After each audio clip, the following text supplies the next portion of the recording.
بسم اللہ الرحمن الرحیم۔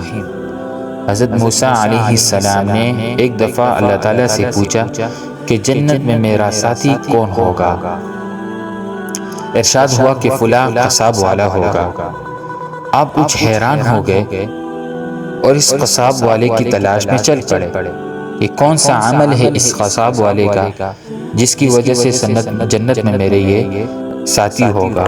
وہاں دیکھا تو ایک قصاب اپنی دکان میں گوشت بیچنے میں مصروف تھا۔ اپنا کاروبار ختم کر کے اس نے گوشت کا ایک ٹکڑا کپڑے میں لپیٹا اور اپنے گھر کی طرف روانہ ہو گیا۔ حضرت موسیٰ علیہ السلام نے اس قصائی کے گھر کے بارے میں مزید کچھ جاننے کے لیے اور جاننے کے بطور اس نے وہاں پر مہمان نوازی اختیار کر دی اور مہمان بننے کی اجازت دی۔ گھر پہنچ کر قصائی نے گوشت کو پکایا، پھر روٹی پکا کر ٹکڑے کو شوربے میں نرم کر دیا اور دوسری کمرے میں چلا گیا جہاں ایک نہایت کمزور بڑھیا پلنگ پر لیٹی ہوئی تھی۔ قصائی نے بمشکل اسے سہارا دے کر اٹھایا اور ایک ایک لقمہ اس کے منہ میں دیتا رہا۔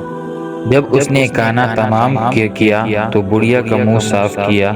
بڑھیا نے قصاب کے کان میں کچھ کہا جسے سن کر قصائی مسکرایا اور بڑھیا کو واپس لٹا کر باہر آ گیا۔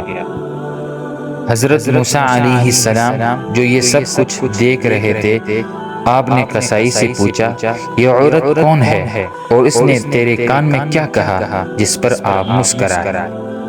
قصاب والا بولا، اے اجنبی شخص، یہ عورت میری ماں ہے۔ گھر پر آنے کے بعد میں سب سے پہلے اس کی خدمت کرتا ہوں، اس کے لیے کھانا تیار کرتا ہوں اور اس کو اپنے ہاتھ سے کھانا دیتا ہوں، جس کی وجہ سے میری ماں بہت مجھ سے خوش ہوتی ہے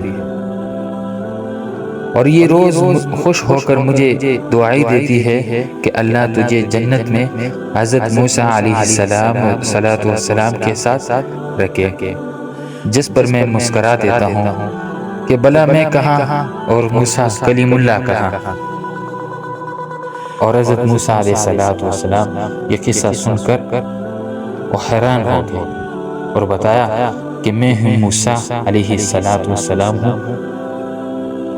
مجھے اللہ تعالیٰ نے پہلے ہی آگاہ کر دیا کہ آپ کا ساتھی فلاں قصاب والا ہوگا، جس کی وجہ سے میں تلاش میں نکلا اور آپ کو میں نے پایا اور یہ سارا ماجرا میں نے اپنے آنکھوں سے دیکھ لیا۔